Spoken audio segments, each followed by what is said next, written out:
tuko mwishoni mwa mwaka kunakuwa kuna uhitaji mkubwa sana wa kusafirisha bidhaa mbalimbali kwenda visiwani, lakini pia kunakuwa kuna mahitaji ya usafiri wa abiria kutoka bara kwenda visiwani na kutoka visiwani kuja bara kwa ajili ya watu kwenda kusherekea na kufunga mwaka.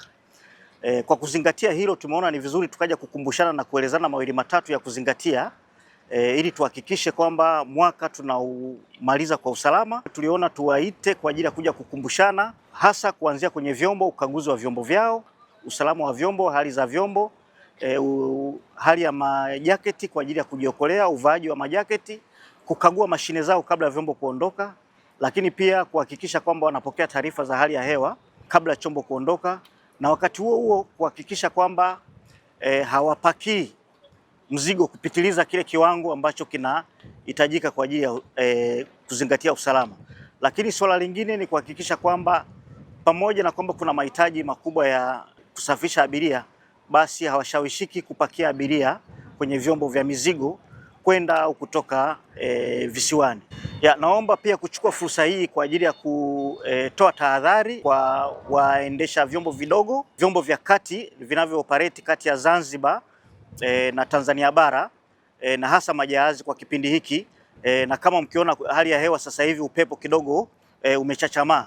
Kwa hiyo tunawashauri na kuwasisitiza wenye vyombo vidogo na meli za saizi ya kati kuhakikisha wanapakia mzigo katika kiwango kinachoruhusiwa katika vyeti vyao, kwa sababu kwenye vyeti mle wameandikiwa kiwango cha kupakia kiwango cha mzigo.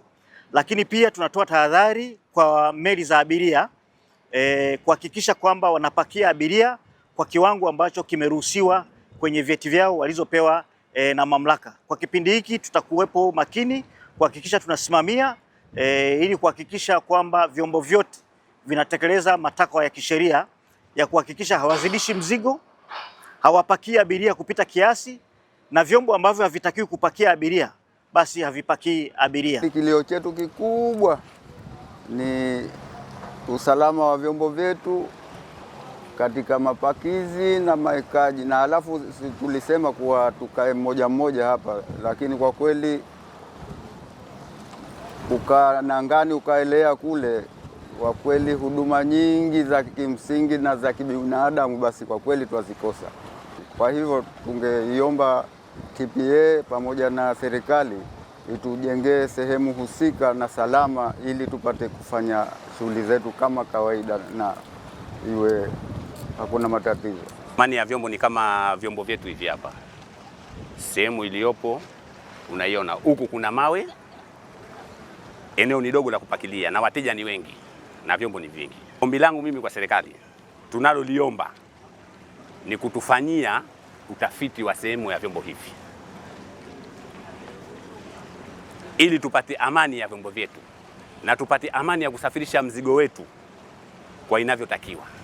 Naiomba serikali na TPA, sasa hivi bandari ya Tanga inafanya kazi vizuri, kwa hiyo tunaomba tu katika vyombo vyetu sisi naomba tupelekwe kule mwambani ili pate kufanya kazi zetu vizuri.